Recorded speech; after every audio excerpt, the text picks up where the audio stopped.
এ কোরআন বলছে আমার ভিতরে শুধু রাজনীতি নাই, গোটা বিশ্বকে রাজনীতিকে আমি শিখাই,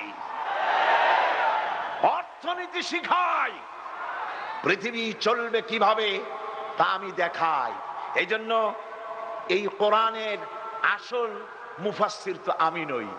কোরআনের আসল মুফাসসির তো মাওলানা সিফাতুল্লাহ সাহেব নন, এর মুফাসসির তো মাওলানা আবুল কালাম আজাদ সাহেব নন, এর আসল মুফাসসির তো মাওলানা কামাল উদ্দিন জাফরি সাহেব নন। এর আসল মুফাসসির কে? কোরআনের আসল মুফাসসির, জেনুইন অথেন্টিক ইন্টারপ্রেটার, আল্লাহর পক্ষ থেকে নিয়োগ প্রাপ্ত মূল মুফাসসির যিনি, মূল তরজমানুল কোরআন, কোরআনের ভাষ্যকার যিনি, তিনি হচ্ছেন সর্বকালের সর্বযুগের সর্বশ্রেষ্ঠ মহামানব বিশ্বনবী জনাবে মুহাম্মদ রাসূলুল্লাহ সাল্লাল্লাহু আলাইহি ওয়াসাল্লাম। তিনি তার জীবনকে সাজিয়েছেন কোরআন দিয়ে। সুবহানাল্লাহ। হযরত আয়েশা রাদিয়াল্লাহু তাআলা আনহার কাছে কয়েকজন সাহাবী প্রশ্ন করেছিলেন, হে রাসূল, হে আমার মা আয়েশা, রাসূলুল্লাহর চরিত্র সম্পর্কে, আখলাক সম্পর্কে আমাদেরকে কিছু শোনান। আমাদের মা উম্মুল মুমিনিন, সমস্ত বিশ্বাসীদের মা হযরতে আয়েশা বলেন, ও সাহাবীরা, তোমরা কি কোরআন পড়ো নাই? জবাবে তারা বললেন, হ্যাঁ কোরআন পড়েছি। মা আয়েশা বলেন, কোরআন যদি পড়ে থাকো আমার কাছে কেন তাহলে জানতে এসেছো রাসূলের চরিত্র?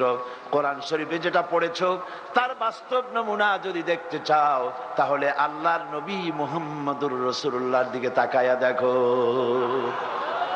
কোরআনের মুজাসসাম নমুনা তিনি। এই কোরআন হচ্ছে একটা থিওরি। কোরআন কি? থিওরি। মুহাম্মদ সাল্লাল্লাহু আলাইহি ওয়াসাল্লাম হচ্ছেন কোরআনের প্র্যাকটিক্যাল, বাস্তব। থিওরি আর প্র্যাকটিক্যাল দুটি জিনিস কি এক? দুটি জিনিস এক। আমি যদি দৃষ্টান্তটা এভাবে দেই, কাগজের উপরে যদি আমি লিখি র দন্তেশ গয় ওকার লয় লয় আকার, কি হইল? কি হইল? আপনারা সকলে এখন এটার উপরে চাটা শুরু করেন। মিষ্টি লাগবে?